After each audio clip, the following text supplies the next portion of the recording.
Hey guys, tonight we begin with a subject both scandalous and scholarly. The intimate, confusing, and occasionally downright bizarre world of medieval sex. It was an era of chivalry and deeply suspicious herbal remedies. A time when foreplay often meant asking politely and hoping no one's watching. So before you get comfortable, take a moment to like the video and subscribe. But only if you genuinely enjoy what I do here. And let me know in the comments where you're tuning in from and what time it is for you. It's always fascinating to see who's joining us from around the world. Now, dim the lights. Maybe turn on a fan for that soft background hum, and let's ease into tonight's journey together. Let's start with the biggest misconception. Medieval intimacy did not unfold beneath silk sheets in candlelit chambers, while a lute played softly in the background. In reality, the setting was usually a small, single-room home shared by an entire family, including children, aging relatives, a couple of goats, and a chicken who had strong opinions about personal space. Privacy, as we think of it, simply didn't exist. Most peasants lived in homes where the kitchen, bedroom, and stable were technically the same square footage, just with different smells.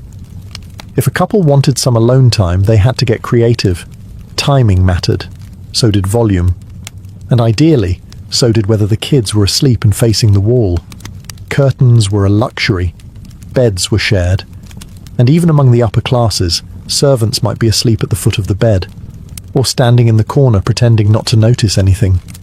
Many noble households kept records of bedroom arrangements for legal or religious reasons, which is exactly as awkward as it sounds. Travelling also didn't help.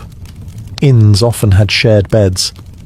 That's right, total strangers might sleep side by side for the night, which made things even more complicated. Want a little affection?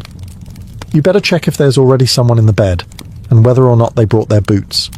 If you were married, and both parties were still awake and reasonably clean, you could share a mattress of straw and hope for the best. If you weren't married, well, you had to be twice as quiet and 3 times as careful. Communities were small, walls were thin, and gossip travelled faster than plague rats. For those living in monasteries or convents, the rule was simple. No. No privacy, no distractions, and certainly no late-night whispers. But even there, human nature occasionally made things complicated, which explains why many abbeys had unusually high garden walls. In the medieval world, few things shaped private life more than the church, and it had a lot to say about what went on behind closed doors, or more accurately, behind shared curtains. According to church teachings, physical intimacy had one primary function: making more people. That was it. Not pleasure, not bonding, not stress relief. Just reproduction. Everything else? Distracting at best, sinful at worst. This wasn't just Sunday sermon material. Bishops, theologians, and confessors wrote detailed instructions on what was and wasn't acceptable, in case anyone dared to improvise. Certain days of the week were off limits. So were major feast days, fasting days, holy days, and, in some regions, entire liturgical seasons. Want to be close to your spouse during Lent? Think again. Advent? Also no. That left maybe Tuesdays in April. Even within marriage there were expectations. Couples were encouraged to approach one another with modesty and restraint. Expressions of affection were acceptable, but not excessive. Displays of passion were, to put it mildly, frowned upon. One 13th century guide suggested that married couples should engage in intimacy without pleasure, without sin, and without delay, which is, by all accounts, a fairly joyless checklist. The preferred method was missionary, and not just for religious symbolism. It was deemed the most natural, and therefore the least likely to offend God, the saints, or your local priest. Anything else was considered suspect. That includes things like enthusiasm. Confession also got involved.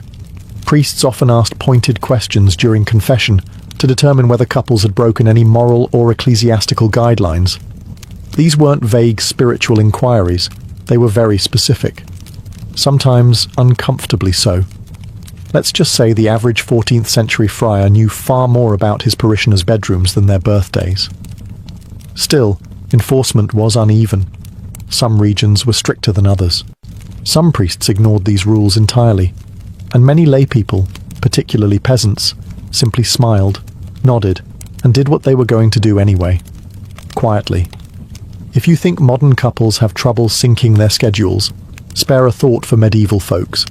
Planning a romantic evening in the Middle Ages required a calendar, a priest's blessing, and the luck of St. Valentine himself, who, ironically, was never married. The church had opinions, and by opinions we mean strict prohibitions, on when intimacy was allowed. Sundays? Absolutely not. That was the Lord's Day. Fridays? Still no. Day of penance. Wednesdays? Suspicious. Add in Lent, 40 days. Advent, another 40. Various saints' feast days, holy days, fast days, and even certain moon phases, and you'll find the calendar was less of a schedule and more of a divine obstacle course. The idea was to keep the soul focused on heaven, even when the body had other ideas. There were even lists, actual lists, of forbidden days. Some confession manuals outlined nearly half the year as off-limits. And if you were feeling particularly affectionate during one of those forbidden days, well, enjoy your spiritual guilt and an extra trip to confession. One 13th century bishop scolded a married couple for their excessive affection, which translated to more than once a month. He recommended they direct their passion toward prayer. The couple was reportedly not thrilled. Naturally, the upper classes were more exposed to these restrictions. They had chaplains, confessors, and spiritual advisors breathing down their necks. Peasants, meanwhile, had a more flexible approach.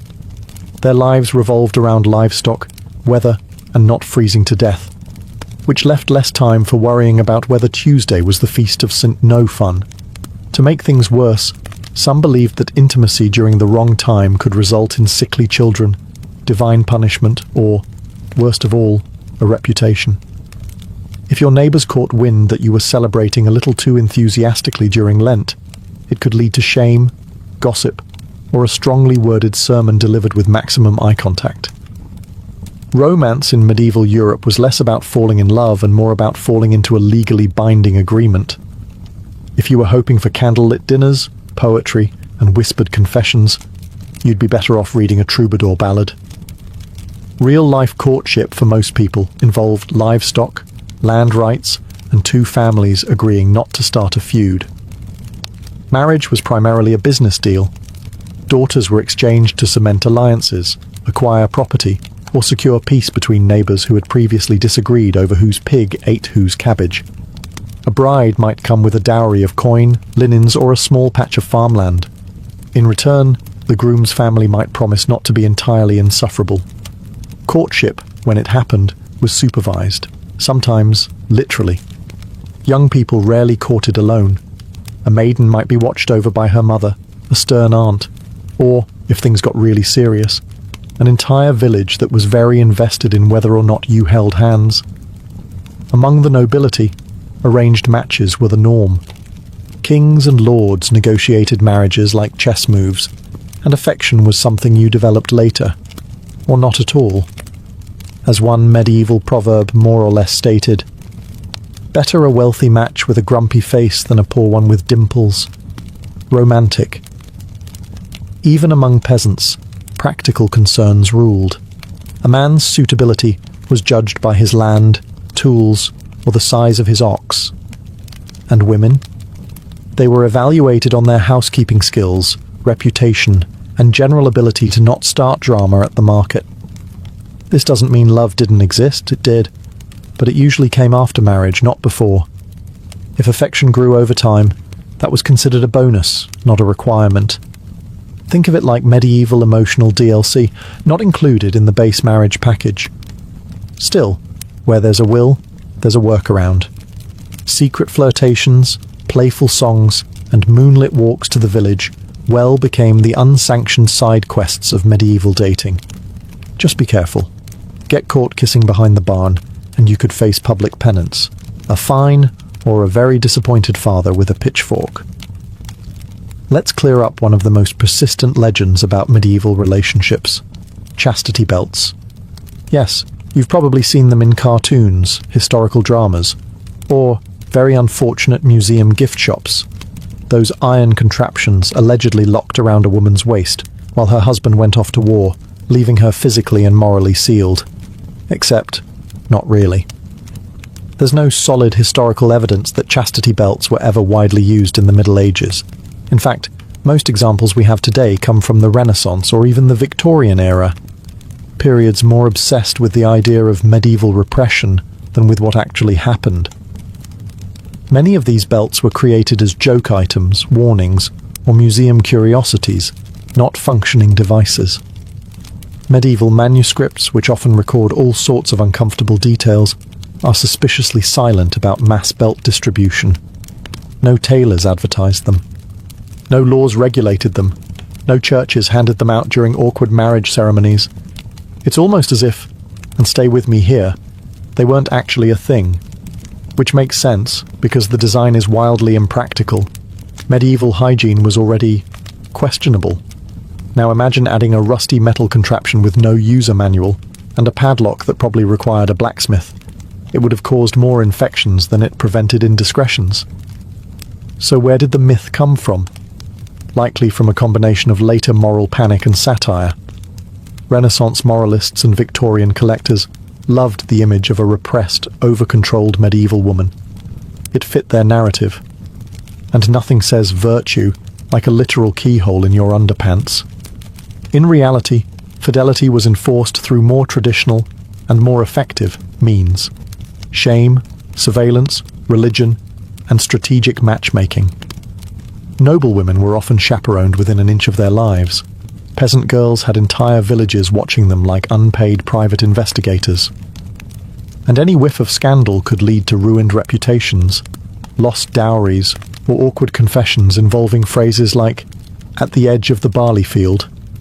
In a surprising twist that would shock many of their modern descendants, medieval towns didn't just tolerate brothels. In many cases, they regulated them. That's right. In several parts of medieval Europe, especially urban centres, brothels operated as legal businesses. Town councils licensed them, charged taxes, and even designated specific red light districts, long before the light bulb was invented. Some cities went as far as employing officials to manage them. These lucky souls were known as brothel keepers, or more colourfully, keepers of public women, which sounds like a very stressful line on a resume. The rationale behind this arrangement was pragmatic, if a little cynical. Officials believed that allowing a controlled outlet for men's desires would reduce the chances of greater sins, like adultery, assault, or, heaven forbid, dancing. Regulated brothels were seen as a necessary evil to keep society orderly, much like traffic signs or the existence of turnips. The church, of course, wasn't thrilled. Officially, it condemned the entire practice. But unofficially, many clergy turned a blind eye. Some even collected rent from the very same establishments. If that sounds like hypocrisy, congratulations. You've grasped the essence of medieval theology in practice. Working in a brothel was no fairy tale, but it wasn't necessarily a life of constant misery either. Some women chose the profession for economic reasons, especially widows or those without family support. Others were coerced or trafficked, particularly in port cities, where sailors brought in coin and complications in equal measure. There were even handbooks. Yes, actual handbooks, for how these houses should be managed. Clean sheets, basic health inspections, and set hours were all part of the regulation process. Patrons came from all social classes: knights, apprentices, merchants, even monks, despite vows that strongly suggested otherwise. Entry fees varied, services were catalogued, and in some cases, customers paid in eggs, wool, or whatever awkward barter they had on hand. Medieval tinder, it was not. Let's set the scene.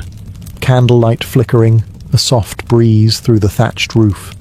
Your beloved whispers, sweet nothings, and then removes their wool tunic to reveal a powerful medieval musk.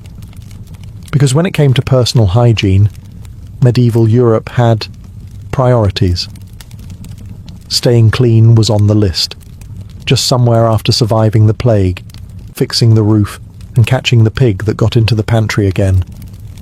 Bathing did happen, but not nearly as often as modern noses would hope. Peasants bathed infrequently, maybe once a month, more if they fell into a river by accident. Soap was either homemade or imported, expensive, and used sparingly. And while public bathhouses existed in towns and cities, they were sometimes banned during outbreaks of disease or scandal, or both. If you were wealthy, you had options. A hot bath could be drawn, scented with herbs, and followed by being rubbed with linen cloths by attendants. If you were poor, your sponge bath involved a cold bucket and the vague hope that nobody would notice your aroma over the stables. To add complexity, water itself was occasionally viewed with suspicion, especially cold water. Some believed bathing too frequently could weaken the body or open the skin to illness. Others simply didn't have the time, or the tub, or any water that wasn't already being fought over by the local geese. Now, imagine trying to impress someone under these conditions. Perfume? Mostly for the elite. Deodorant? A dream of the distant future. Dental care? Well, you might rub your teeth with ash or chew mint leaves if you were fancy. Kissing was certainly an adventure. Clothing didn't help. Layers of wool, leather, linen, and fur trapped heat, sweat, and every scent you encountered during your day, including the contents of the chamber pot and the mystery stew. And yet, people still found ways to fall in love, flirt, and get close. Perhaps our standards were different. Or perhaps, when everyone smelled equally awful, love was truly blind. And nose blind. In medieval Europe, controlling the size of your family was a bit like trying to steer a cart with no wheels, no reins, and a particularly uncooperative goat. Technically possible, but not something you could count on. To be clear, people did try. Just because contraception wasn't effective by modern standards didn't mean medieval folks were oblivious. They were very much aware that certain behaviors led to babies, and many went to elaborate, if occasionally baffling, lengths to prevent it. Some of the more scientific methods included herbal mixtures, animal membranes, and rituals that involved burying certain objects near the doorstep. One popular approach advised drinking wine boiled with beaver testicles. Others recommended wearing amulets blessed by someone who hopefully wasn't guessing. A few guides even claimed jumping up and down vigorously after intimacy would help, which, if nothing else, probably burned some calories. There were also early versions of barrier methods, though calling them reliable would be generous. Linen soaked in various concoctions was one approach. A few brave souls tried wax.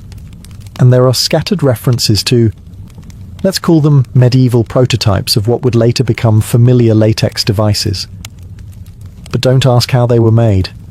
You really don't want to know. The church, of course, was not amused. Any attempt to avoid conception was often labelled sinful or unnatural. Procreation was the stated goal of marriage, and anything that got in the way of that divine mission was frowned upon, or more commonly, denounced loudly from the pulpit. Still, not everyone followed church guidance. Among married couples, particularly those struggling with poverty, the desire to space out pregnancies or avoid another mouth to feed was very real. And among unmarried couples, let's just say the motivation was even stronger. But no matter the method, reliability was low. Birth control, such as it was, depended on folk wisdom, local herbs, and a surprising amount of hope. And when it failed, which it often did, well, that's where hasty marriages, hidden pregnancies, and a lot of awkward conversations came in. Despite what church authorities liked to pretend, not every medieval couple waited until the wedding bells rang before getting cozy. In fact, the practice of testing the goods before marriage was, well, common enough to require a lot of paperwork. Known as fornication in church records and getting ahead of yourself in everyday village gossip, intimacy before marriage wasn't exactly rare, but it was definitely monitored. In towns and parishes across Europe, local officials kept moral rolls, which were less like diaries and more like ledgers of shame. If a couple was caught, or even suspected, of jumping the marital timeline, they could be hauled before the local court and fined. Sometimes the fine went to the church, sometimes to the town, and occasionally to someone who claimed to have witnessed the event. Medieval snitching was alive and well. Fines varied depending on whether it was a first offence, whether a pregnancy resulted, or whether the couple eventually got married. In some cases, getting married after the fact erased the fine, kind of like retroactive permission. In others, the fine was still applied, but at a discounted rate. Early bird penalties, if you will, and let's not forget the social consequences. In tight-knit communities, everyone knew everyone else's business. So even if your local priest was feeling merciful, your neighbours weren't. Gossip could spread faster than a poorly stored meat pie in July. Interestingly, many of these situations resulted in something called hand fasting, a sort of informal engagement where the couple considered themselves betrothed, and in some regions that was legally enough to begin cohabiting. The church later tried to tighten that loophole, but in the meantime, a lot of medieval babies were technically early arrivals. Among peasants, this was all handled with a bit more practicality. If a couple was clearly serious and a pregnancy had occurred, marriage usually followed, sometimes hurried along with a gentle nudge or firm push from both families.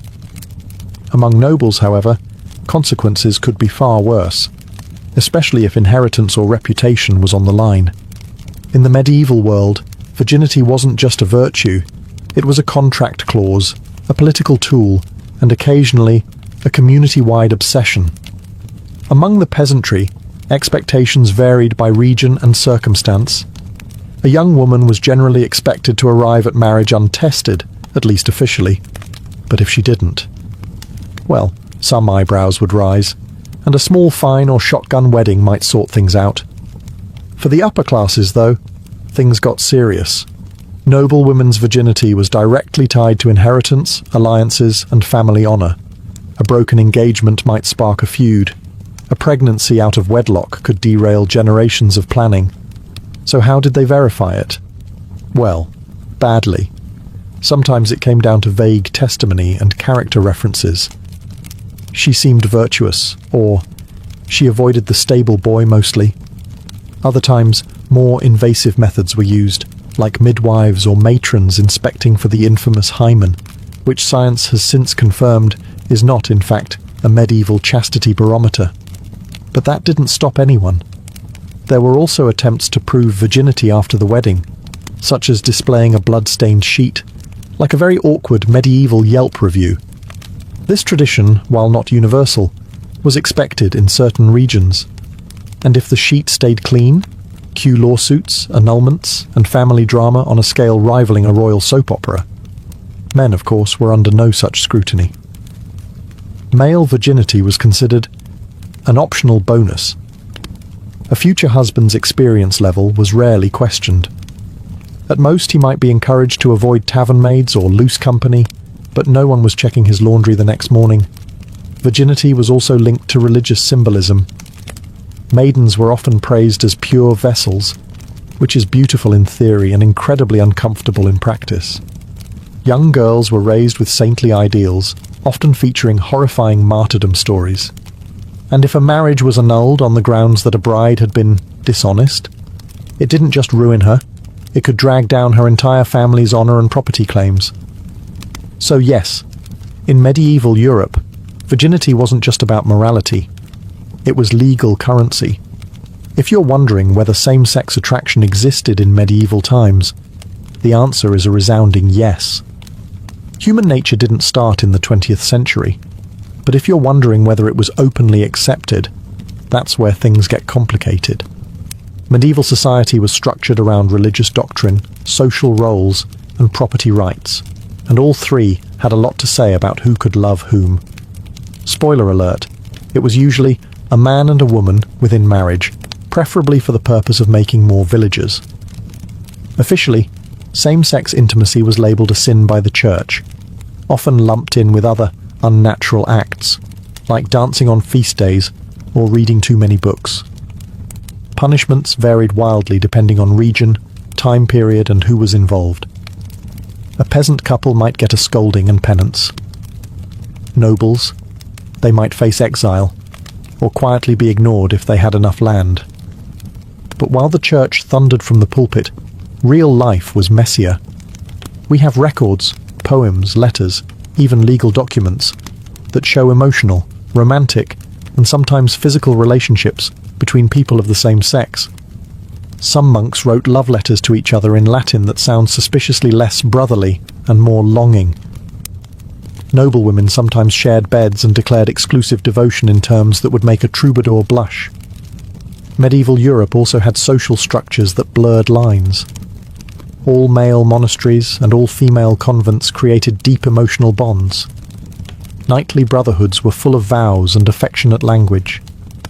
Some historians debate whether these were romantic, platonic, or something in between. But either way, there were feelings involved. And possibly poetry. As for terminology, the modern concept of sexual identity didn't exist. You didn't come out. You just lived. Carefully, quietly, and often coded in allegory.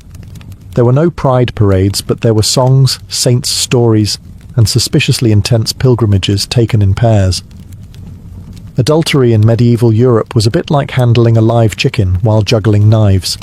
Risky, loud, and likely to end with someone losing a bit of pride, or property. Let's be clear, adultery wasn't just a personal failing. It was a social offence. Marriage was seen not only as a holy sacrament, but also a legal contract, a property deal, and often a strategic alliance. So when someone strayed, they weren't just breaking hearts. They were tampering with inheritances, dowries, and the always fragile local gossip equilibrium. For women, the stakes were significantly higher. A married woman caught in an affair could face public shaming, loss of dowry rights, forced penance, or even exile, especially if she had the audacity to get caught with evidence. Adulterous noblewomen might find themselves imprisoned, divorced, or, in extreme cases, discreetly removed from court life. Think less scarlet letter, more scarlet exit. Men, on the other hand, got more leeway.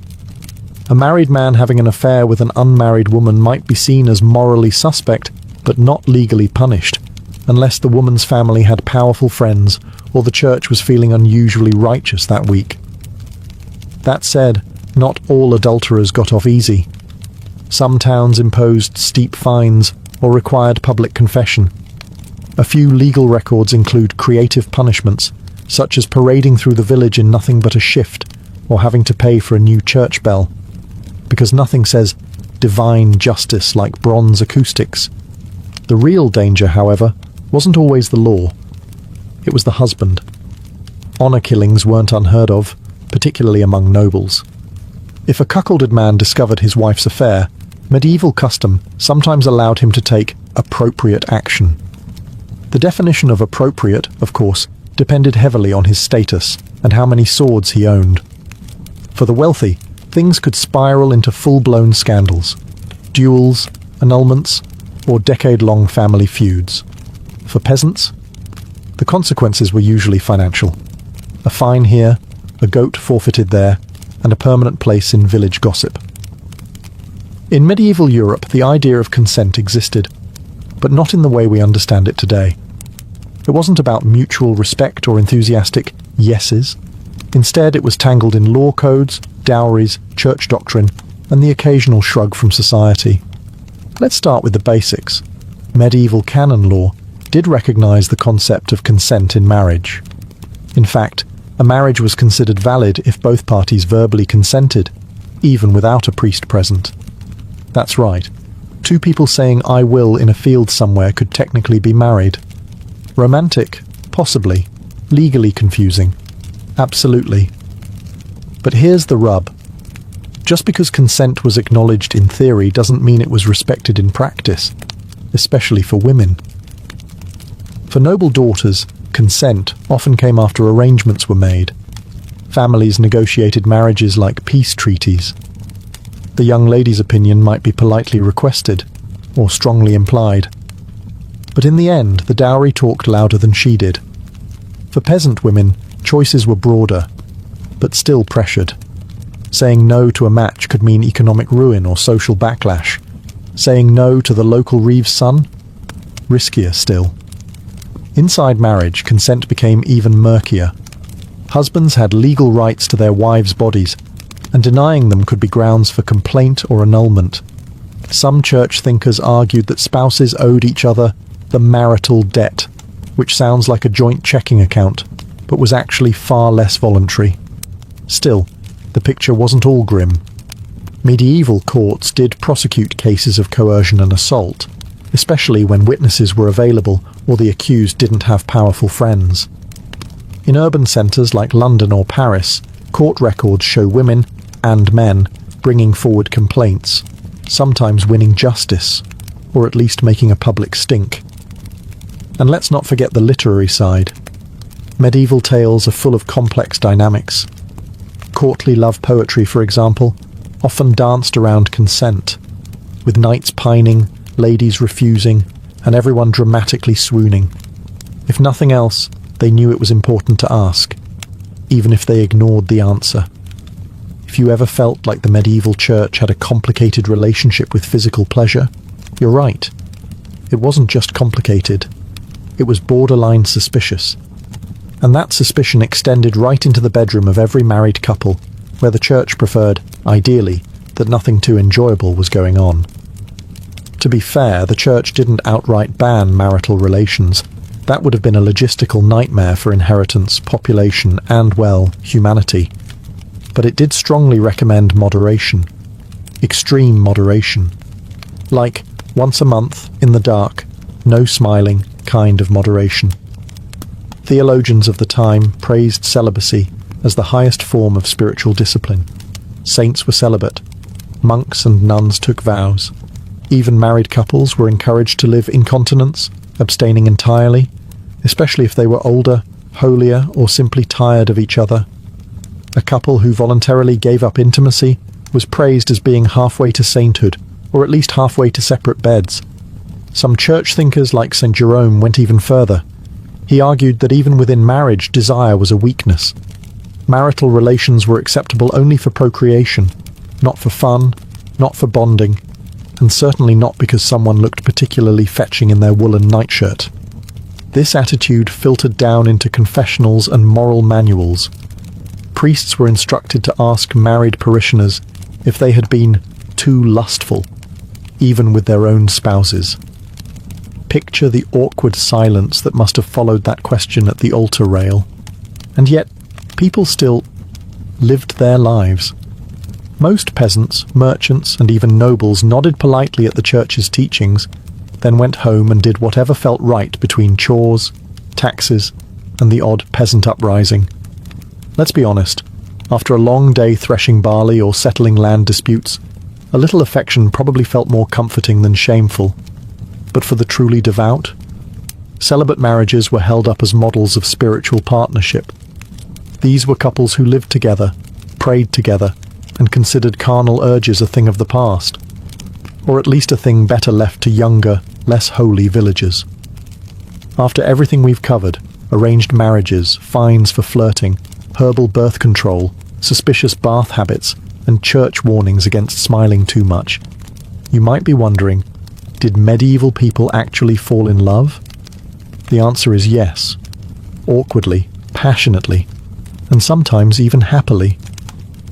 Despite the rigid social structures and moral sermons, love found a way to bloom in the cracks. Peasant couples courted in fields and marketplaces, trading favours, flowers, and whispered gossip over turnips. Noble lovers exchanged poetry and secret glances during formal banquets, while pretending to care about hunting falcon breeds. Monks and nuns wrote letters filled with emotion that modern readers still debate. Was it spiritual longing, or something more? Literature from the period is bursting with romance. Troubadours sang of distant ladies who inspired knights to go off and get very dramatically injured. Stories of courtly love glorified longing from afar, especially if you were pining for someone married to your boss.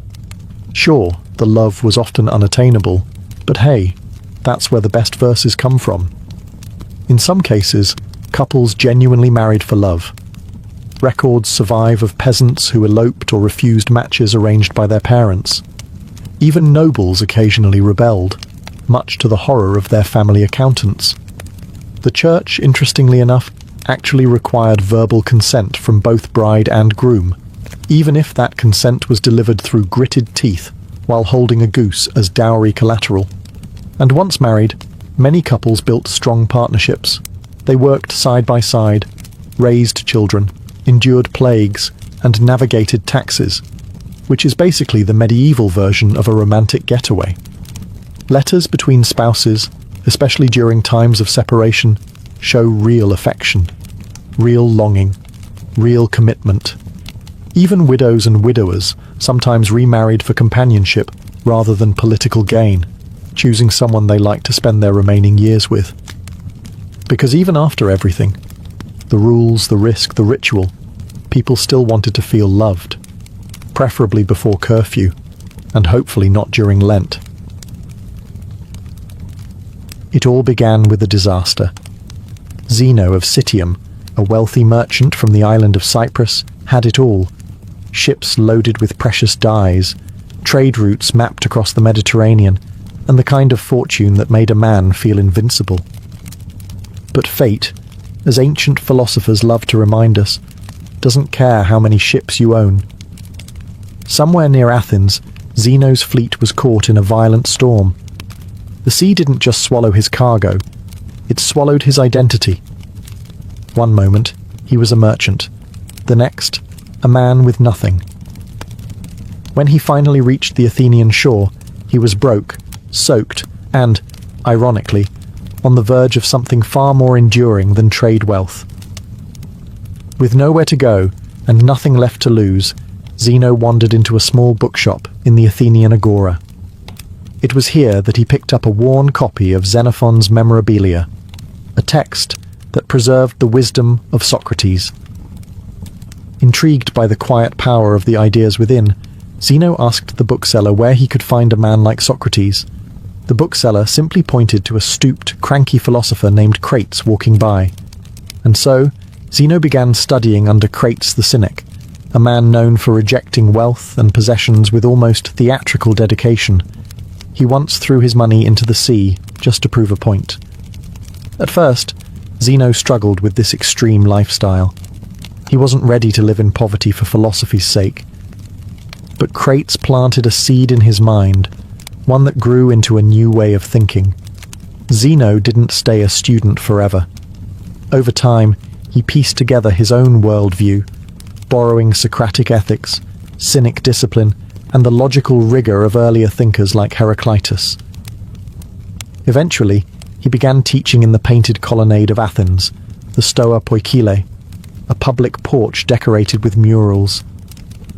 That's where Stoicism got its name, not from an ivory tower or secret academy, but from a painted porch open to all.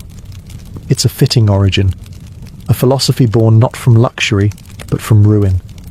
Not in a palace, but in a moment of humility. Stoicism, from its first breath, was designed to help people navigate the wreckage, not avoid it. And Zeno was its first survivor. After the shipwreck and the scrolls, after the quiet conversations with cynics and the long walks under the Athenian sun, Zeno didn't just start teaching, he started redefining what it meant to live well. At the heart of his philosophy was one powerful idea: logos. To the Stoics, logos wasn't just reason. It was the divine, rational structure of the universe, the cosmic blueprint. Everything, they believed, happened for a reason, whether or not humans could understand it. The world, messy as it seemed, was ordered, and if you could align your thinking with that cosmic order, you could live with peace, clarity, and moral strength. Zeno and his early followers taught that virtue, arete in Greek, was the only true good. Not fame, not wealth, not even physical health. Those were indifferents, things that might be nice to have but didn't define your moral worth. What mattered was how you handled them. And that's where the Stoic mindset takes shape. The world throws chaos at you, but you remain unmoved. Not emotionless, but anchored. You can't control external events. You can't control what people say or do. But you can always control your thoughts, your actions, and your responses. It was radical. Most people back then, and let's be honest, most people today, chase comfort, admiration, money, or control. But Stoicism offered a quieter path. Live in harmony with nature, accept fate without resentment, and strive only to be good, not to feel good. Their favorite analogy? Life is like being a dog tied to a cart. You can either run with it or be dragged behind. Either way, the cart's going forward. Your choice is how you move with it. Zeno wasn't alone for long. His students began gathering in the Stoa, discussing how to master themselves rather than the world. Over time, this porch talk turned into one of the most quietly resilient philosophies in history, and one that would outlast empires. But philosophy doesn't live in theory, it lives in practice. And in the next generation, a new Stoic would take the reins. One who fought battles not with logic alone, but with discipline and steel. His name? Cleanthes, a former boxer who brought muscle to the mind. Cleanthes wasn't your typical philosopher. Before he ever scribbled a single scroll or stood beneath the painted porch, he was a boxer. Not metaphorically, a literal pugilist, earning his bread through sheer physical strength and relentless endurance. But when he discovered Zeno's teachings, he found a different kind of strength, the kind that didn't bruise but braced the soul. He worked by night carrying water for a gardener and studied philosophy by day. His hands were calloused, his muscles worn, but his mind unshakable. Cleanthes embodied the Stoic belief that virtue comes not from privilege, but from perseverance. He didn't speak of theories he hadn't tested. If Zeno taught that one should accept hardship with grace, Cleanthes lived it every sunrise. His most famous work, the Hymn to Zeus, is a poetic tribute to Logos, the divine rationality that governs all things. But don't let the title fool you. This wasn't religious flattery. It was a calm declaration of cosmic order. Everything, Cleanthes wrote, is woven into a grand plan, even the painful parts. His Stoicism was like a glacier, silent, immense, and impossible to move. He also introduced a more emotional texture to Stoicism. While Zeno emphasized logic and detachment, Cleanthes suggested that proper emotions, like awe at nature or love for wisdom, could have a place if they aligned with reason. He wasn't arguing for indulgence, just for balance. After all, what good is a philosophy that turns you into a robot? Cleanthes wasn't flashy, and he didn't gather crowds with clever wordplay. In fact, some mocked him for being slow of speech. But what he lacked in eloquence, he made up for in steadiness. And in Stoicism, steadiness was everything.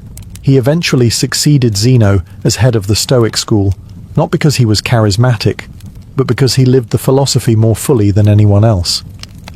His life was a kind of walking proof, a quiet testament that one could endure hardship without bitterness, question fate without rage, and remain grounded without giving up on greatness. Through Cleanthes, Stoicism gained muscle. Not the kind that wins applause, but the kind that holds your spine straight when the world goes sideways. And then came a man who sharpened Stoicism like a blade, Chrysippus, the logician who turned this porch-born philosophy into a towering system of thought. If Zeno founded Stoicism and Cleanthes gave it strength, Chrysippus gave it its skeleton. Without him, Stoicism might have crumbled into vague ideas and forgotten porch lectures. Instead, it became one of the most rigorous philosophical systems in the ancient world, thanks to a man who reportedly wrote over 700 books. Most of them now lost, but their influence? Undeniable. Chrysippus was relentless. He didn't just inherit the school from Cleanthes, he rebuilt it. Where Zeno had been reserved and Cleanthes poetic, Chrysippus was surgical. His specialty: logic. In a time when most philosophers leaned on rhetoric or emotional appeal, Chrysippus built a system of reasoning that could rival Aristotle's. He was obsessed with clarity. He believed that if Stoicism was to survive, it couldn't rely on charisma or tradition. It had to make sense. Ironclad. No loopholes. No fluff. He refined the Stoic distinction between what is in our control and what is not. He expanded their ethics, metaphysics, and physics into something coherent and unapologetically difficult. Chrysippus argued that virtue alone was sufficient for happiness, not virtue plus comfort or virtue plus friends. Just virtue, full stop.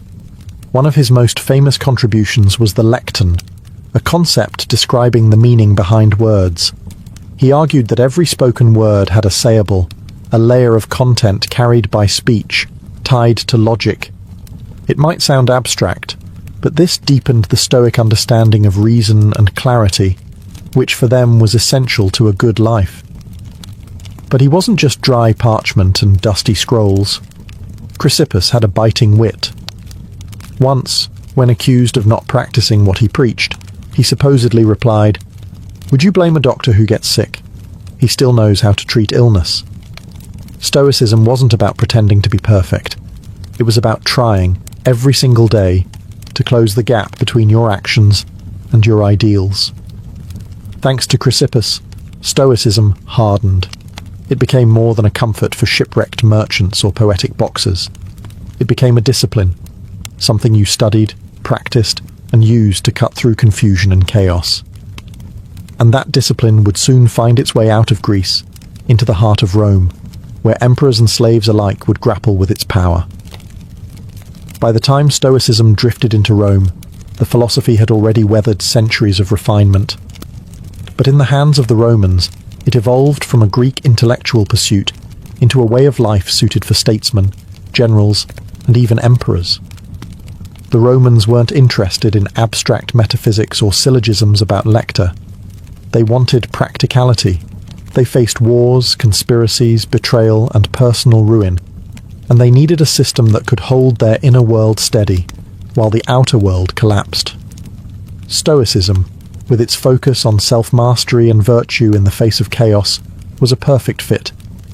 Enter Seneca the Younger, philosopher, playwright, and reluctant advisor to the notoriously unstable Emperor Nero.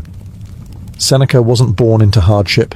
He was a wealthy elite, well-educated, and dangerously close to power. But despite his position, his writings reveal a man deeply aware of life's fragility and the corrupting lure of comfort. In his letters to Lucilius, Seneca preached restraint, mindfulness, and simplicity.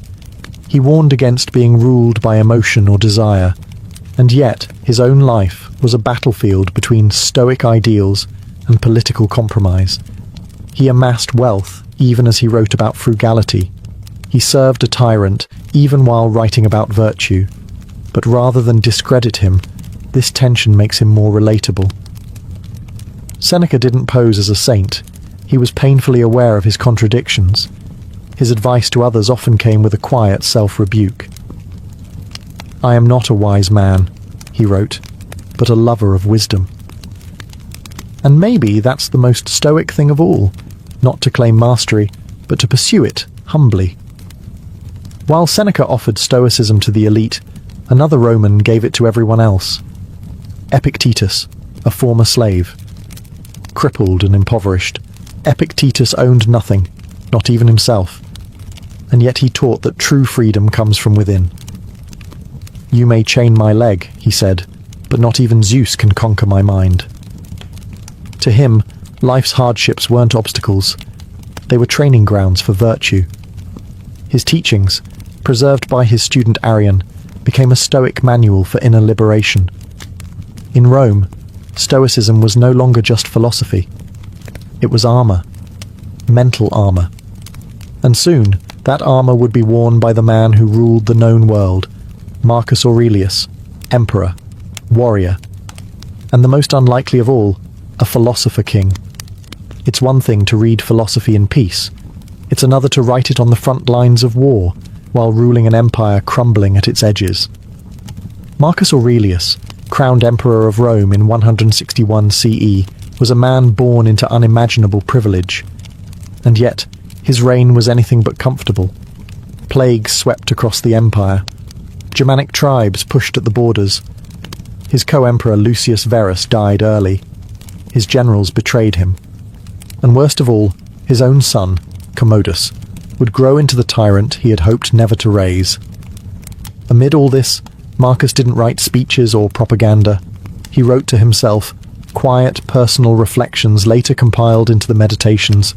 Never intended for publication, these pages offer a window into a Stoic mind under siege. They read not like declarations from a throne, but like whispered reminders from a tired man trying to stay upright.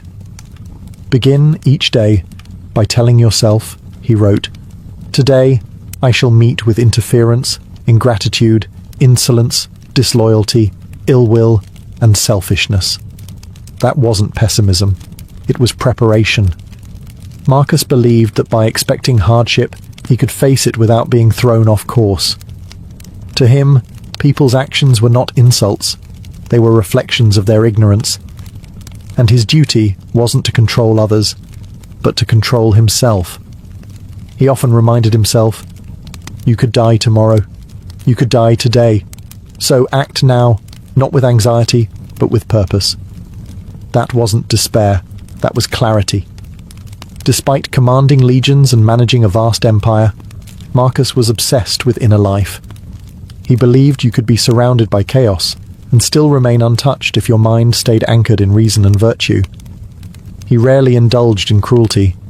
He rejected opulence, and while he couldn't always live up to Stoic ideals, who could? He returned to them like a compass in a storm. Marcus Aurelius didn't invent Stoicism, but in many ways, he lived it more visibly than anyone before him. He proved that Stoicism wasn't just for philosophers in togas or ascetic monks. It was for anyone, even the most powerful man on earth, who wanted to carry peace into the battlefield of life.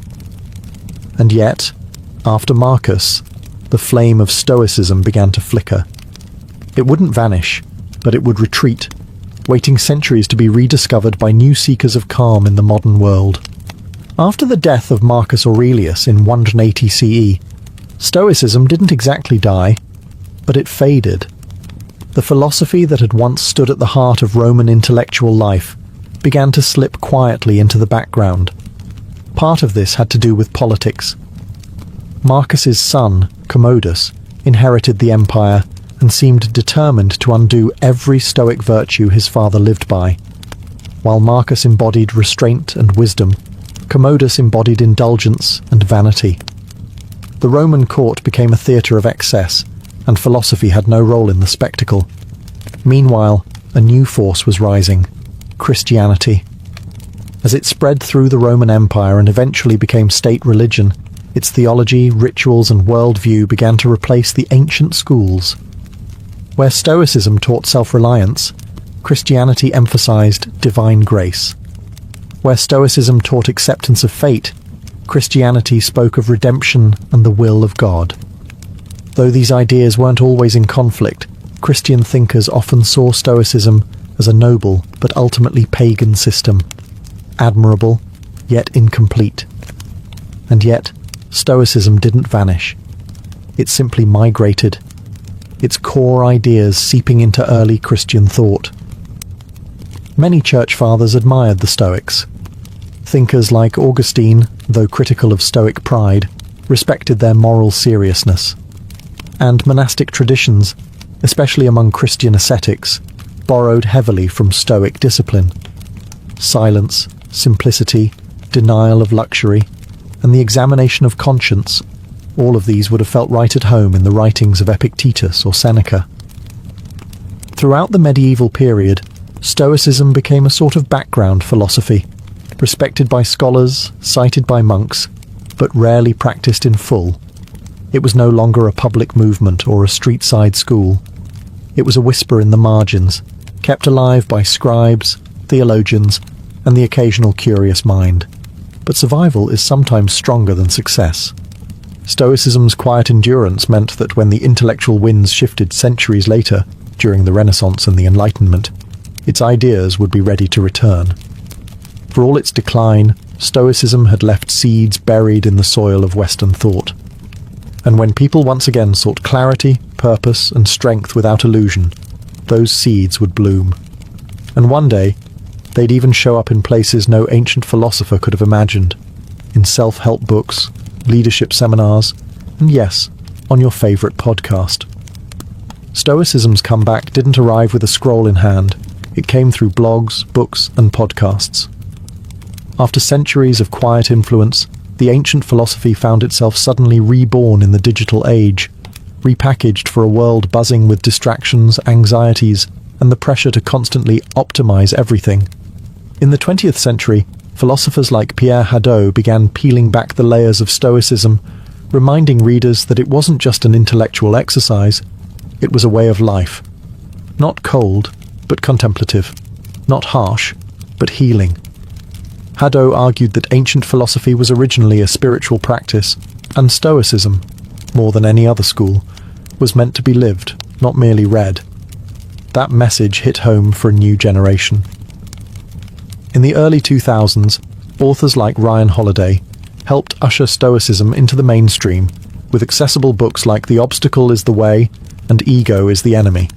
Drawing on Marcus Aurelius, Seneca, and Epictetus, Holiday framed Stoicism as a practical toolkit for resilience, something you could use whether you were launching a startup, coaching a sports team, or just trying to survive a bad Monday.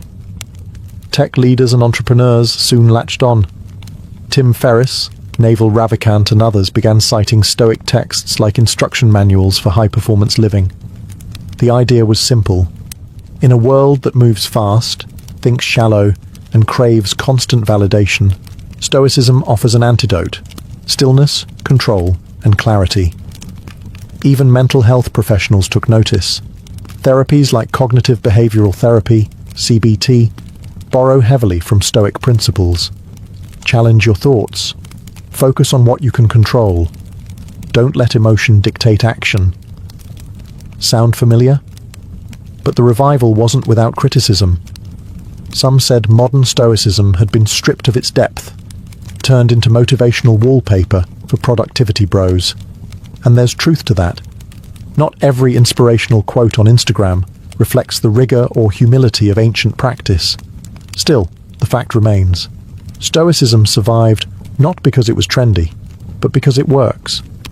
When life goes sideways, when we lose a job, face a diagnosis, or wake up unsure of our place in the world, Stoicism reminds us, you can't control what happens, but you can control what you become. That message has never been more timely, and so we arrive at the present, where ancient wisdom quietly guides modern minds. Today, Stoicism exists in a paradox. It is an ancient philosophy designed for inner peace, now living in a world obsessed with noise. Scroll through social media, and you'll see a quote from Marcus Aurelius, sandwiched between cat videos and stock tips. Open a bestseller list, and there it is again. The Daily Stoic, waiting to be your morning mental vitamin. Somehow, a 2,300-year-old porch philosophy is trending. But Stoicism isn't popular because it's fashionable. It's popular because it addresses a very specific modern hunger, mental clarity in a world of confusion. When everything feels out of control, the economy, relationships, climate, algorithms, Stoicism offers a map inward. It teaches us to focus, not on the chaos around us, but on the choices we still own. The central questions remain the same. What is in your control? What kind of person will you choose to be, regardless of circumstance? And unlike some philosophies that demand total withdrawal from the world, Stoicism invites us to participate. Go to work, raise your kids, serve your community, but do it from a place of calm, not craving. Action, yes, but grounded action. In that sense, Stoicism is a kind of rebellion, not the loud, sign-waving kind, but a silent resistance against impulsiveness, distraction, and emotional chaos. It's the discipline to pause before reacting, the courage to stay kind in a cruel moment, the humility to know you're not the center of the universe, but you are responsible for how you move through it. More than ever, people are returning to this simple clarity. Athletes use it to manage pressure. Veterans use it to process trauma. CEOs use it to lead without ego. Teenagers, overwhelmed by the constant flood of comparison and digital noise, turn to Epictetus for a lifeline. Of course, no philosophy is a magic cure. You'll still feel grief, still fail, still lose your temper. But Stoicism gives you something rare, a framework to get back up, reflect, and recenter. In the end, it's not about being perfect, it's about progress. Quiet, steady, internal progress. And in a world that rewards loudness, maybe the most revolutionary act is to be still. To a modern visitor, an ancient Roman bath might look like a luxury resort. Marble floors, vaulted ceilings, statues of gods, and pools steaming in the morning sun. But to a Roman, it was just another Tuesday. Bathing wasn't an occasional treat. It was a daily ritual, and for many, an essential part of being Roman. By the height of the empire, there were over 900 public baths in Rome alone, ranging from grand imperial complexes to modest neighborhood facilities. Everyone from senators to shoemakers made time to bathe. Cleanliness was important, yes, but so was the rhythm of the experience, the routine, the conversation, the heat. The process was deliberate. You'd enter through the apoditerium, or changing room, where slaves might help wealthier patrons undress. From there, you'd ease into the tepidarium, a warm room that opened your pores and began the relaxation. Then came the caldarium, the heart of the experience, a hot, steamy chamber heated by an underfloor system called the hippocaust. Here, bathers would sweat, scrape their skin with strigils, curved metal tools, and sometimes even get a massage. Finally, you'd plunge into the frigidarium, a cold pool meant to tighten the skin and jolt the senses. It was this contrast, hot to cold, sweat to chill, that gave the ritual its power. Romans believed it was good for circulation, digestion, and even mood. And honestly, they were probably right. But more than hygiene or health, baths were about belonging. You went to see and be seen. You gossiped, networked, debated politics, made business deals, or just eavesdropped on the latest scandal. Some brought their own musicians. Others brought snacks. Poets recited verses. Philosophers argued under domed ceilings, echoing with laughter and steam. In essence, a Roman bath was a democratic space, at least by Roman standards. Status mattered, but even emperors might share a room with commoners. Slaves and women had restricted access or separate hours, but they too were part of this daily world. For the Romans, bathing wasn't about vanity. It was about routine, health, society, and rhythm. A place where the individual dissolved, just a bit, into the larger hum of the empire. One breath of steam at a time. Roman baths weren't just impressive. They were engineering masterpieces. Long before the modern sauna or heated flooring, the Romans figured out how to transform bricks, fire, and water into an immersive wellness center. At the core of this innovation was the hippocaust system, an early form of central heating. Beneath the floors of the hot rooms, slaves stoked a roaring furnace, or prefernium. This fire heated a space beneath the raised floor, supported by small columns called pillae. Hot air flowed through this subfloor chamber and up through flues in the walls, radiating heat through the room like a gentle oven. The result? A consistent, enveloping warmth without smoke suffocating the bathers. The architecture itself was strategic. Vaulted ceilings trapped heat, domes diffused sound, and a complex arrangement of rooms regulated temperature flow, from the cooler apoditerium to the temperate tepidarium to the blazing caldarium. Windows were designed to harness sunlight, and water was constantly circulating, clean, flowing, and heated to exacting standards. And let's talk about the aqueducts, the silent heroes of the empire.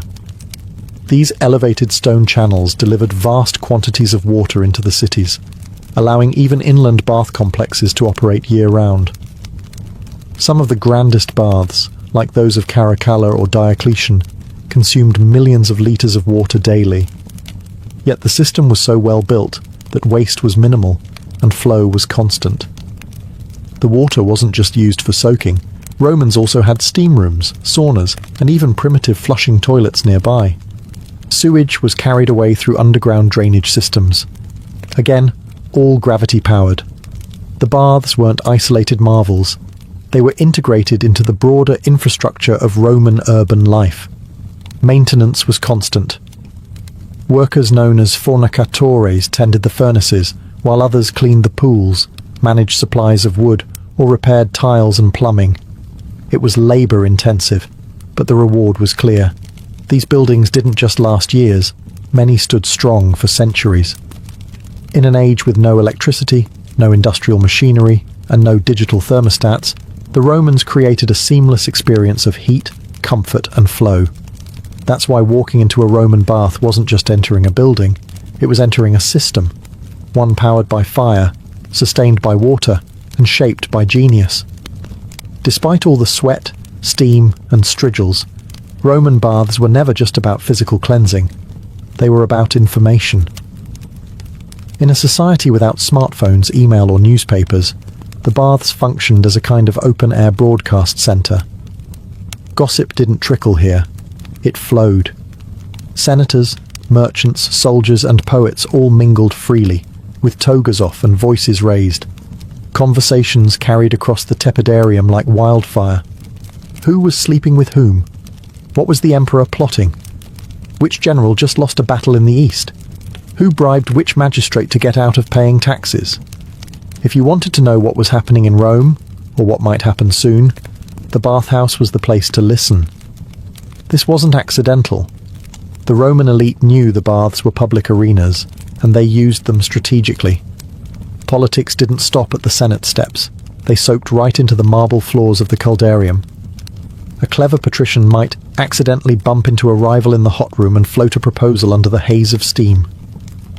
Or perhaps a patron would meet a client to reaffirm loyalties, offer advice, or drop a veiled threat, all while lounging in the pool. Even emperors played the game. It's said that Hadrian and later Antoninus Pius made a point of visiting the public baths as an act of image control, appearing accessible, wise, and invested in the lives of ordinary citizens. Of course, they had private bath wings too, but showing up in the public zone was a statement. I'm still one of you, sort of. It wasn't just politics that steamed up the tiles. Businessmen negotiated deals, poets recited lines, philosophers debated ethics. The acoustics of the domed rooms often helped amplify voices, a useful trick for anyone who wanted their cleverness overheard. In a strange way, the bathhouse was Rome's version of Twitter, Wall Street, and the Senate floor, all at once. It was unfiltered, buzzing, and deeply performative, but it was also where strategy was born.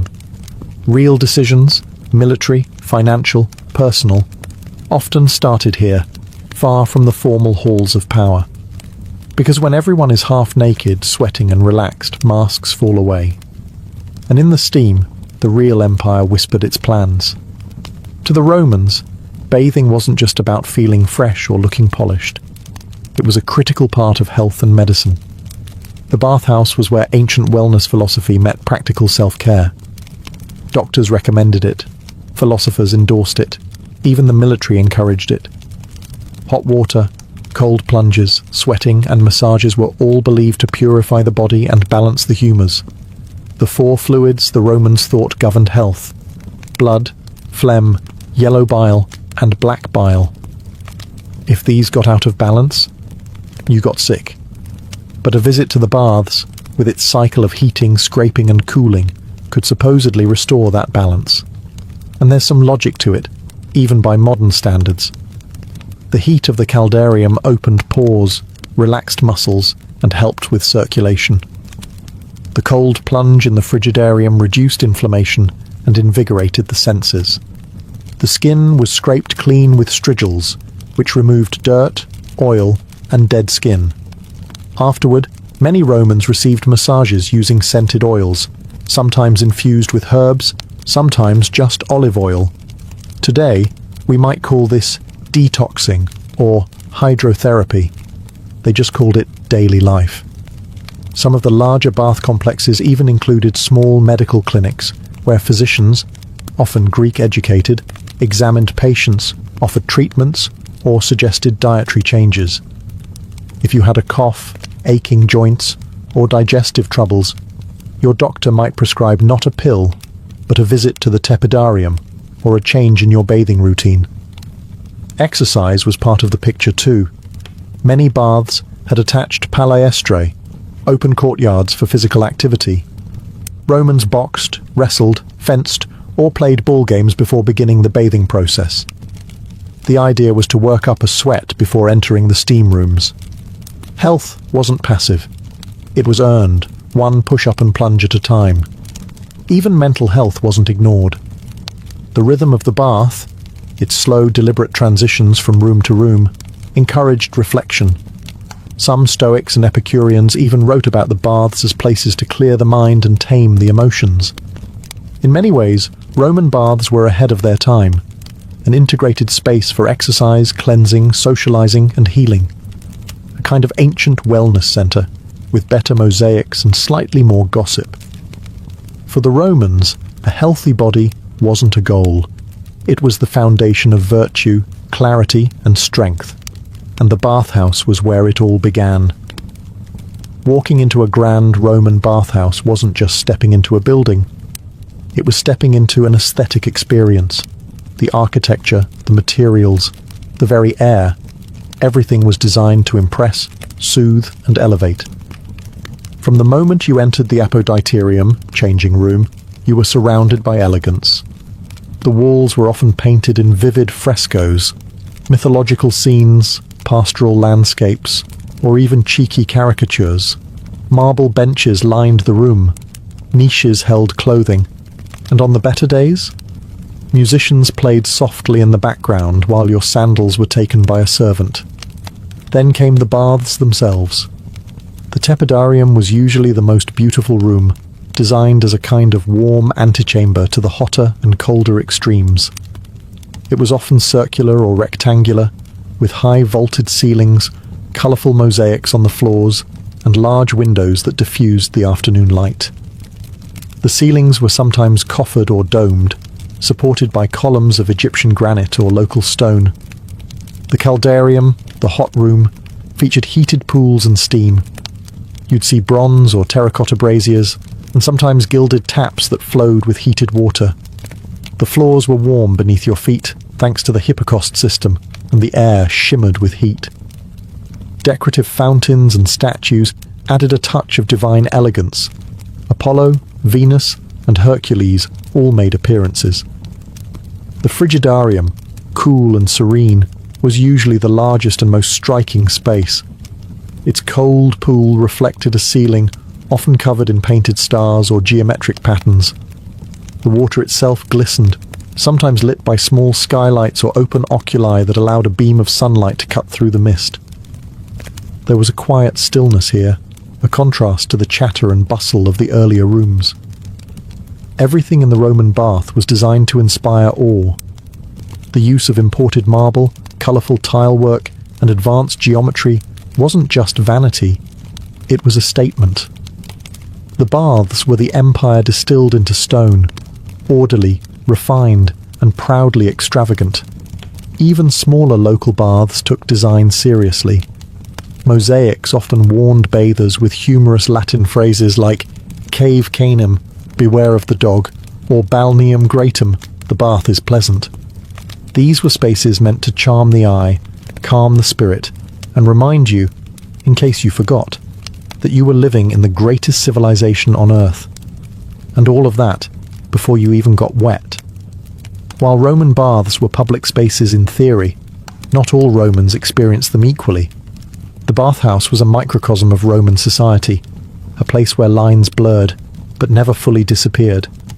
Let's start with class. In the grand thermae of Rome, like those of Caracalla or Trajan, emperors might bathe in the same rooms as commoners. That sounds democratic, but social distinctions still lingered. The wealthy often arrived with entourages, slaves to carry towels, oils, and even portable benches. They could afford private massages or extra services in nearby rooms. Some larger baths had exclusive sections, scolae, reserved for upper-class patrons. Even in the shared pools, there was an unspoken hierarchy. You might rub elbows with a senator, but you weren't about to chat him up.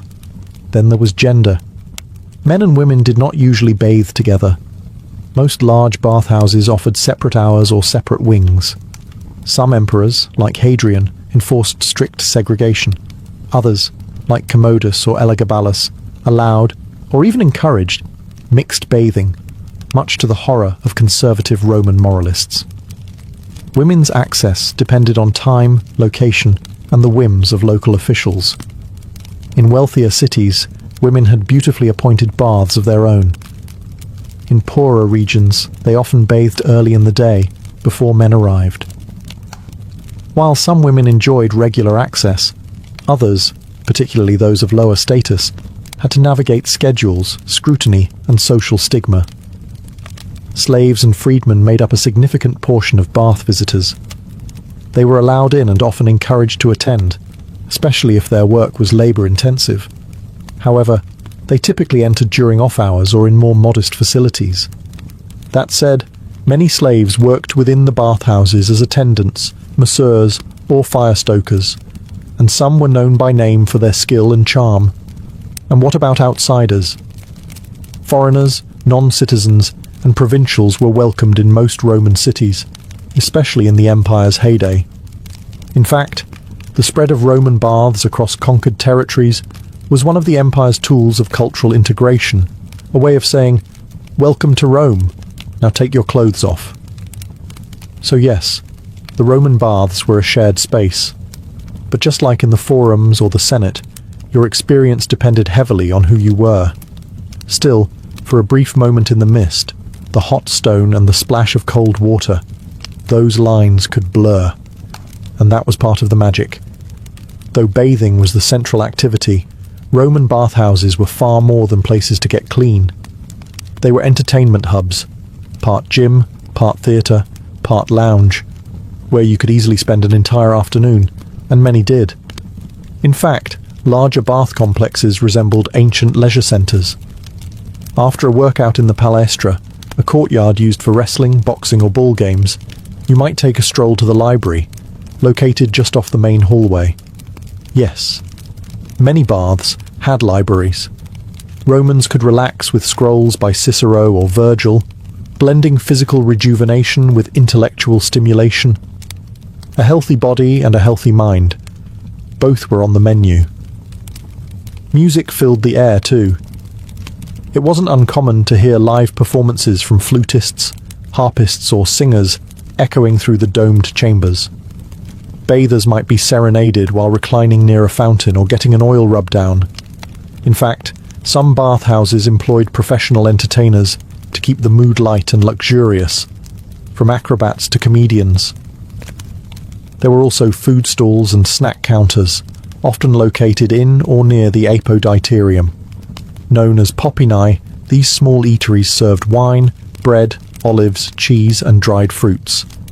For wealthier patrons, personal slaves could bring more elaborate dishes, and the occasional exotic treat, from nearby villas. So yes, you could technically eat grapes in the steam room like a decadent emperor, though etiquette varied. Gambling was common too. Dice games, betting on athletic matches, or just casual wagers among friends added an air of mischief to the setting. These activities weren't always legal, but they were tolerated in bath culture. After all, people came here to let loose. The bathhouses also had spaces for intimate encounters. Some rooms functioned as private lounges or even brothels, depending on the time and location. Morally ambiguous? Definitely. But Roman society had a much different view of public space, privacy, and sensuality than we do today. And the steamy, dimly lit atmosphere of the Caldarium only added to the allure.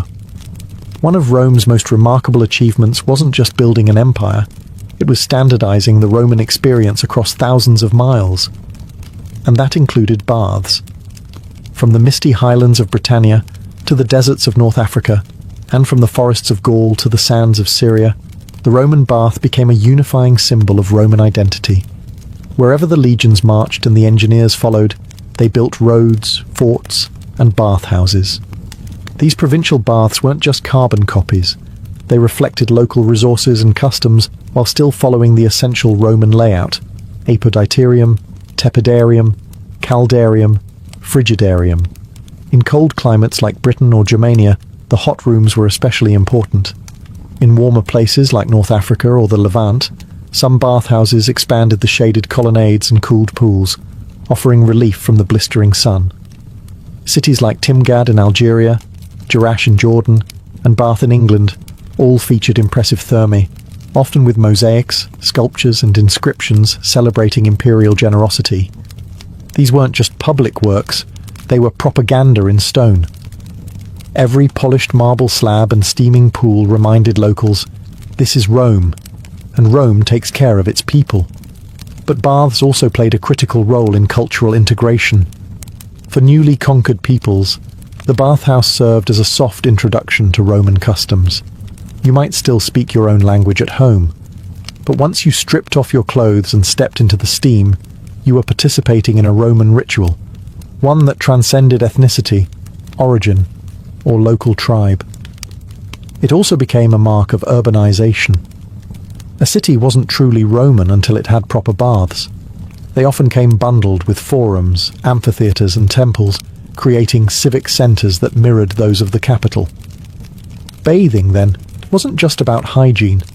It was about civilization. Of course, local twists remained.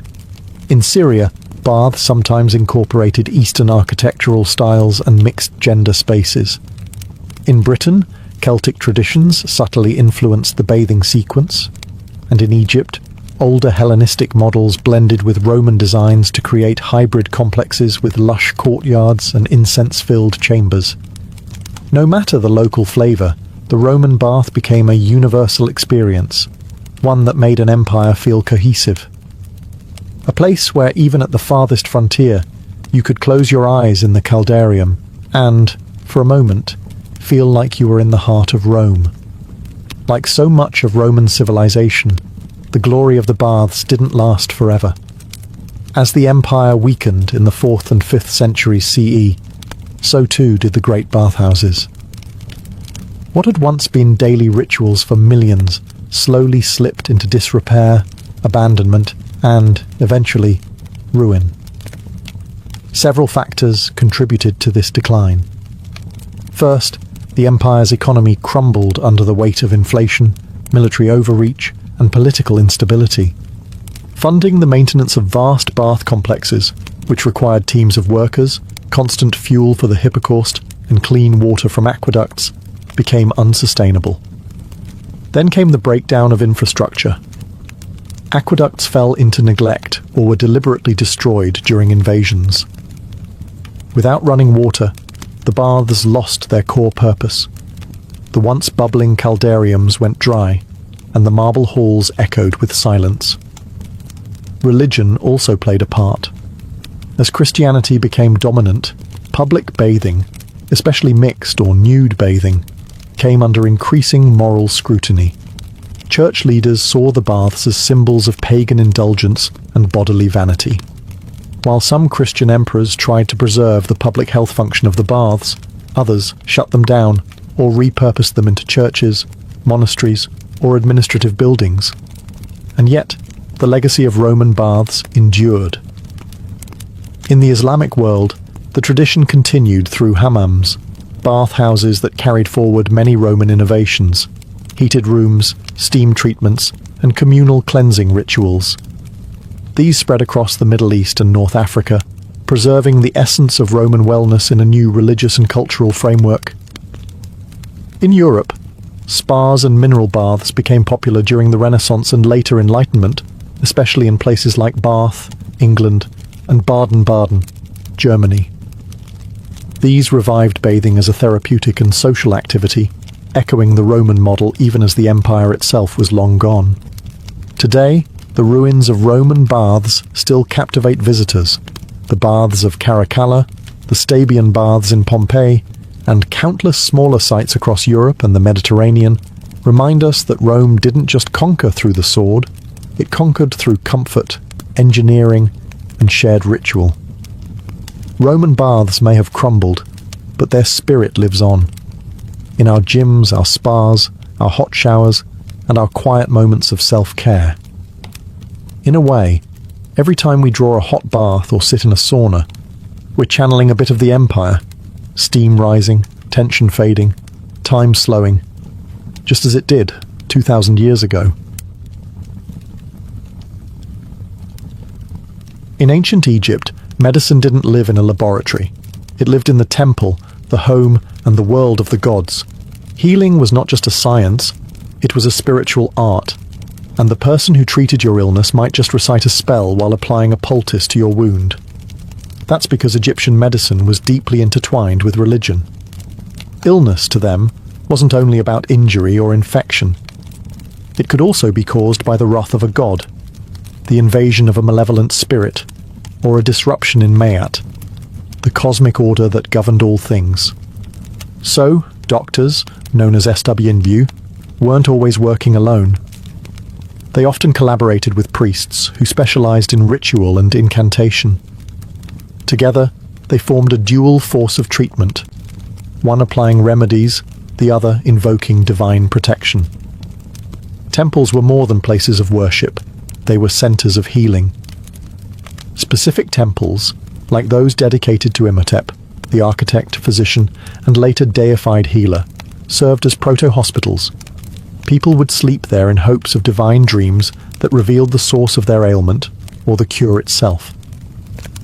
This was called incubation, and it was a respected method of diagnosis. Medical training was rigorous. Physicians studied scrolls like the Ebers Papyrus and Edwin Smith Papyrus, which outlined hundreds of remedies, procedures, and case studies. These documents show that while the Egyptians invoked gods, they also observed symptoms, recorded outcomes, and developed surprisingly advanced techniques, from wound suturing to dental care. But make no mistake, incantations were not just decorative. Many prescriptions included spells as ingredients. A broken bone might be treated with honey and linen, plus a recitation to ward off evil spirits. Psychological conditions, now recognized as mental illness, were seen as spiritual afflictions, often requiring the intervention of a priest or magician. To us, this fusion of medicine and mysticism might seem contradictory, but to the Egyptians, it was holistic. Body, mind, and spirit were part of the same continuum. Healing one meant addressing all. In the land of the Nile, to be a healer was to walk between two worlds, with one hand mixing herbs and the other raised toward the gods. Long before stethoscopes and lab tests, ancient Egyptian physicians relied on their senses and experience. They became masters of visual diagnosis, feeling pulses, examining wounds, and interpreting subtle signs in the body to understand what was wrong, even if they believed the root cause might be spiritual. The first step in diagnosis was always observation. Physicians would examine a patient's posture, skin color, breath, and even urine or feces to search for visible or olfactory clues. Was the swelling soft or hard? Did the discharge smell sweet or foul? These observations weren't just guesswork. They were documented, compared, and passed down through generations. The pulse held particular significance. The Egyptians called it the speech of the heart. They believed that the heart was the center of a system of channels, similar to a network of irrigation canals, through which air, blood, and spirit flowed. If the pulse was irregular or weak, it suggested that one of these vital channels was blocked or disturbed. Although their anatomical understanding wasn't perfect, their conclusions often reflected real symptoms and led to logical treatments. Yet when no physical explanation was found, the physician would turn to spiritual causes. Was the illness a punishment from a god? A curse from an enemy? A lingering spirit refusing to leave the body? In such cases, diagnosis involved more than examination. It required consultation with a priest-magician, dream interpretation, or even astrological analysis. The alignment of stars and the behavior of sacred animals might factor into the final verdict. In texts like the Ebers Papyrus, physicians categorized diseases based on patterns. They didn't always know why something happened, but they knew what usually followed. For instance, they could identify the stages of an infected wound or the course of a fever. These practical patterns formed the basis for treatment protocols, and interestingly, they were not always superstitious. Some medical texts explicitly separate physical ailments from spiritual ones. If a wound could be seen, smelled, and treated, no spell required. But if all else failed, it was time to invoke divine aid. To an ancient Egyptian, the world was filled with unseen forces. But through keen eyes, careful hands, and centuries of accumulated wisdom, their physicians sought to make the invisible visible. When it came to treatment, ancient Egyptian physicians had an astonishing arsenal of remedies and recipes. Their pharmacies weren't stocked with pills and injections, but with herbs, minerals, animal products, and oils, many of which they combined with surgical procedures and ritual chants. The result? A holistic approach that blended natural science with spiritual symbolism. At the heart of their medicine was the Ebers Papyrus, a 110-page scroll from around 1550 BCE. It contains over 700 prescriptions, addressing everything from stomach pain and toothaches to skin diseases and fertility issues. Each recipe was tailored, not just to the disease, but to the patient's body and social status, and often included precise instructions for mixing, timing, and application. One of their favorite ingredients? Honey. Prized for its antimicrobial properties and still used today in wound care. Honey was applied to cuts, burns, and ulcers, often mixed with other substances like crushed seeds or resin.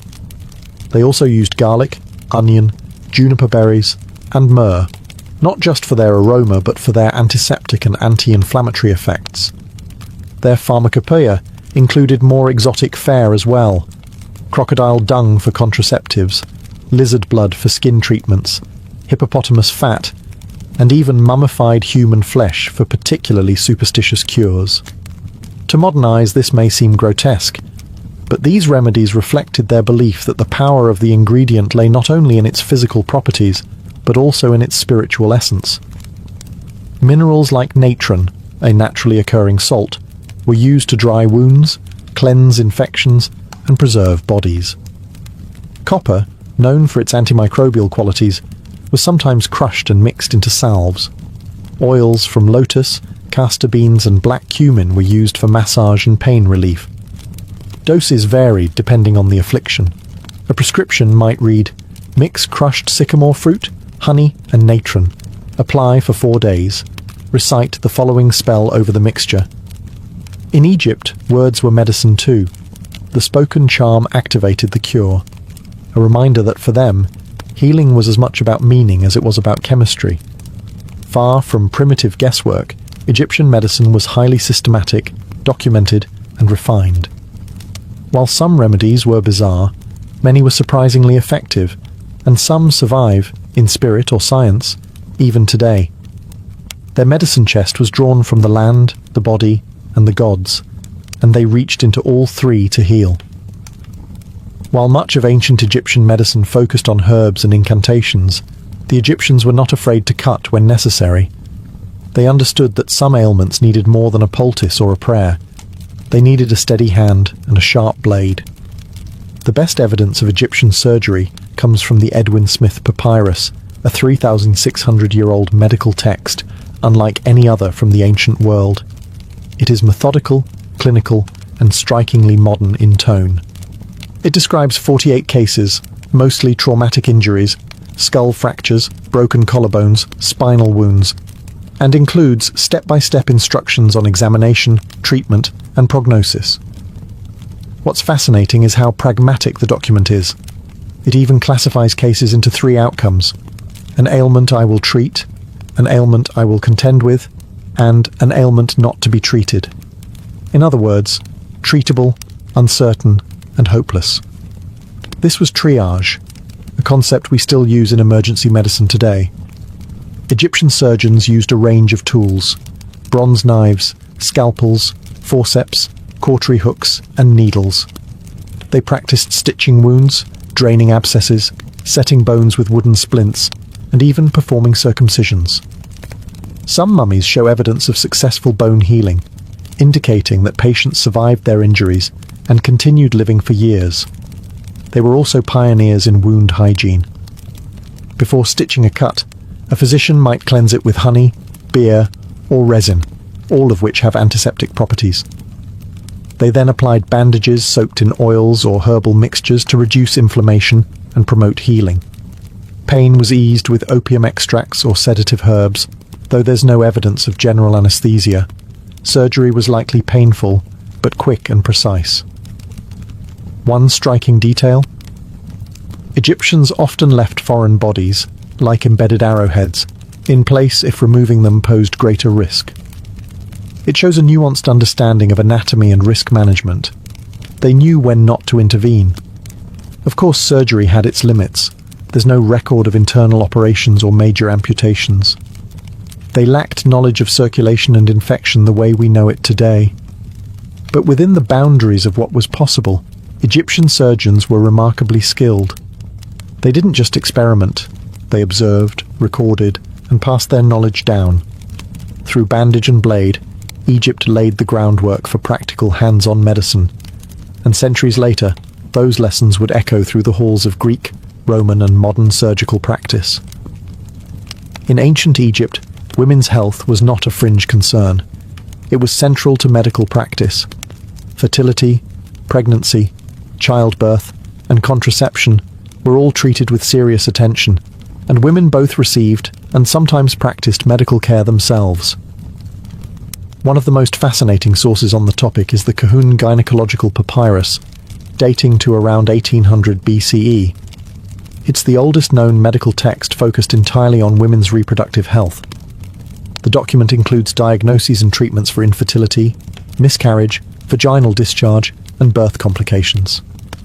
And like other Egyptian texts, each entry follows a familiar structure: the symptom, the examination, the diagnosis, and the treatment.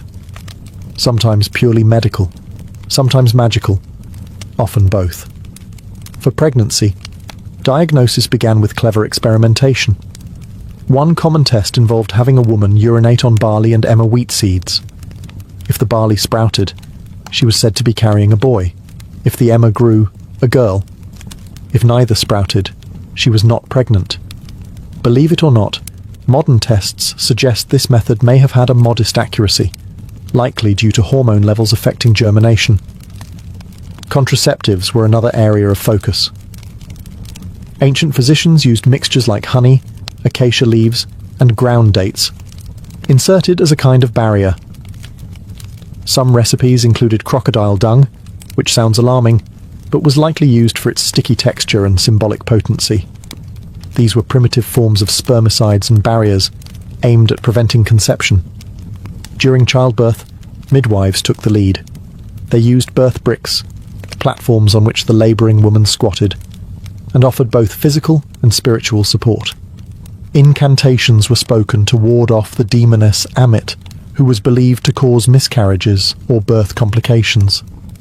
Protective amulets, especially those depicting Taweret, the hippo goddess of childbirth, were worn to ensure a safe delivery. If labour was difficult, treatments ranged from massaging the womb with castor oil to having the mother breathe in herbal infusions or drink mixtures to stimulate the body's opening. Caesarean sections were unknown. If the birth could not be completed naturally, tragedy often followed. Still, much of Egyptian obstetrics was remarkably advanced for its time. It reflected a culture where fertility was divine, womanhood sacred, and life itself a process watched over by both healer and God. In the cradle of civilization, they respected the cradle of life, with every chant, every herb, every whispered hope. To modern minds, the blend of magic and medicine might seem contradictory, but in ancient Egypt, the two were inseparable. Healing the body meant treating the visible symptoms and the invisible forces, and sometimes the cure came as much from a spoken word as from a poultice. The Egyptians believed that illness could be caused by many things: natural imbalances, bad food, injury, but also curses, malevolent spirits, or the will of angry gods.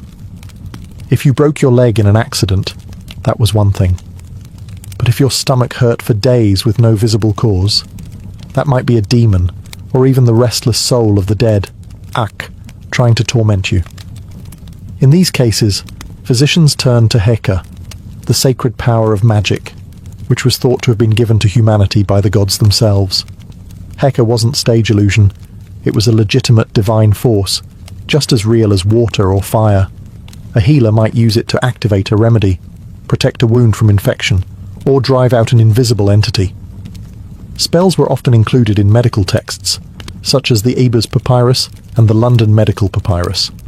Some were poetic, others aggressive. One charm for treating burns reads, "O Isis, great magician, I call upon you to cool the fire in the flesh of your servant as you cooled the fire that scorched your own son, Horus." The spoken word was thought to imbue the remedy with divine power, turning herbs into miracles. Amulets were another form of protection and healing.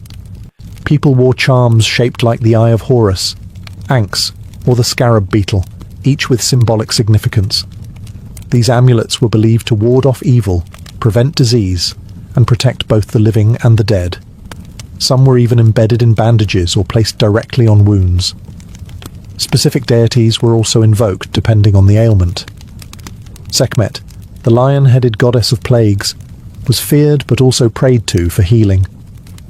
Thoth, god of wisdom, was called upon to guide the hands of surgeons and scribes alike. In Egypt, medicine without magic was incomplete. The chant, the gesture, the symbol, all were part of the cure. Because for the ancient Egyptians, healing didn't just mean removing pain, it meant restoring harmony between the body, the soul, and the cosmos. In ancient Egypt, death wasn't the end of life. It was the beginning of eternity. And to reach the afterlife, the body had to be preserved with precision and care. Enter the art of mummification, a practice that blurred the lines between medicine, magic, and mortuary science. At its core, mummification was about preserving the physical vessel so the soul could return to it in the afterlife. The body was seen as essential, not just a shell, but a sacred structure that the Ka, vital spirit, and Ba, personality or soul, needed to navigate the underworld and reunite in the next world. The process began shortly after death. Embalmers, who acted as both technicians and ritual specialists, washed the body with palm wine and Nile water. Then came the most critical step, removal of the internal organs, which were quick to decay. The stomach, intestines, lungs, and liver were extracted through an incision in the left side of the abdomen and placed in separate canopic jars, each guarded by one of the 4 sons of Horus. The brain, curiously, was considered unimportant and was removed through the nose using metal hooks. The heart, believed to be the seat of intelligence and emotion, was often left in place, though in later periods it too was removed and replaced with a sacred amulet. The empty body cavity was then stuffed with resins, myrrh, and linen, and the entire body was covered in natron, a natural salt mixture, to dry it out. After 40 days, the body was washed again, anointed with oils, and wrapped in hundreds of yards of linen, layer upon layer, often with protective amulets placed between folds. Each step was accompanied by spells, hymns, and rituals, particularly from the Book of the Dead. These invocations protected the deceased from demons and prepared them for judgment in the afterlife. The embalmer often wore a mask of Anubis, the jackal-headed god of mummification, to symbolize divine authority. In many ways, mummification was the Egyptians' most advanced medical procedure, a blend of anatomy, chemistry, and spiritual engineering. It wasn't about saving a life. It was about preserving it forever. To them, the perfect body was more than a sign of health. It was a passport to eternity. And in every carefully wrapped limb, they practiced medicine for the soul. While temples and tombs held the secrets of Egypt's gods, papyrus scrolls held the secrets of its doctors. Ancient Egyptian medicine was far from a series of oral traditions or tribal remedies. It was a well-documented, professionalized system. And much of what we know comes from the surviving medical texts, written with surprising structure and care. The most famous of these is the Ebers Papyrus, dating to around 1550 BCE, though it likely copied even older knowledge. Over 100 feet long, it contains more than 700 remedies for illnesses ranging from toothaches and stomach pains to mental disturbances and tumours. It includes detailed descriptions of symptoms, diagnoses, and treatments, often paired with spells or incantations. Another key text is the Edwin Smith Papyrus, a practical surgical manual written with clinical precision. Unlike other papyri filled with magic and prayers, this one reads like the notes of a war doctor. It presents case studies of traumatic injuries, mostly fractures, dislocations, and head wounds, and outlines step by step how to examine, treat, and prognosticate. It's a rare glimpse into how Egyptians could separate spiritual belief from empirical observation. The Kahun Papyrus is another treasure, focused specifically on women's health, fertility, and gynecology. It provides insight into birth control methods, pregnancy diagnosis, and even surgical procedures related to the uterus. These texts weren't hidden away. They were studied by scribes and physicians, many of whom trained at houses of life, scholarly institutions located within temples. Here, medicine was taught alongside mathematics, astronomy, and religious lore. Medical apprentices would copy texts by hand, memorize spells, and observe more experienced doctors at work. The Egyptians believed in preserving and transmitting knowledge across generations. Each scroll was a distillation of experience, observation, and divine insight, often attributed to gods like Thoth, the deity of wisdom and writing. Physicians didn't just treat bodies, they carried forward the knowledge of millennia. Interestingly, some Egyptian medical ideas made their way to Greece, especially through figures like Hippocrates and Galen, who studied Egyptian practices and praised their methods. Egypt's influence on classical medicine is undeniable. In an age where much of the world relied on superstition alone, Egypt gave us one of the first examples of recorded, repeatable, and structured medical science, written in ink, bound in papyrus, and passed on with purpose. Though the sands of time buried their temples and tombs, the legacy of ancient Egyptian medicine never truly disappeared. In fact, many of their practices, beliefs, and innovations quietly shaped the course of global medical history. Their echoes still felt in today's hospitals, pharmacies, and spiritual healing traditions. First, their systematic approach to medicine was revolutionary. The Egyptians categorized symptoms, recorded treatments, and made careful observations about cause and effect. They developed early ideas about diagnosis, prognosis, and hygiene, centuries before the Greeks formalized such practices. Their emphasis on cleanliness, daily washing, antiseptic salves like honey and natron, even the importance of bowel regularity, prefigured modern public health long before the word existed. Their understanding of the mind-body connection was also ahead of its time. Though they didn't possess neuroscience, they recognized that psychological states could affect physical health. What they called spiritual affliction might today be recognized as depression, anxiety, or psychosomatic illness, and their combined treatments of herbs, rituals, and social support were surprisingly holistic. Even their use of herbal remedies has endured. Substances like garlic, castor oil, aloe vera, and willow bark, a precursor to aspirin, are still used today. Some refined into modern drugs, others sold in health food stores as supplements. And while crocodile dung didn't make the cut, their experimentation with contraception laid early groundwork for reproductive medicine. But perhaps most enduring is their idea of the healer as both technician and guide. In Egypt, a physician wasn't just someone who closed wounds. They were someone who understood suffering. Healing was physical, emotional, and spiritual. That human-centered model has re-emerged in modern holistic medicine, palliative care, and even psychotherapy. The fusion of medicine and magic might seem strange to us, but it points to a truth that still holds. People don't just want to be cured. They want to be seen, comforted, and understood. Ancient Egyptian doctors knew this, and their scrolls, amulets, and incantations were not just treatments. They were acts of care. Their medicine wasn't perfect, but it was daring, structured, curious, and deeply human.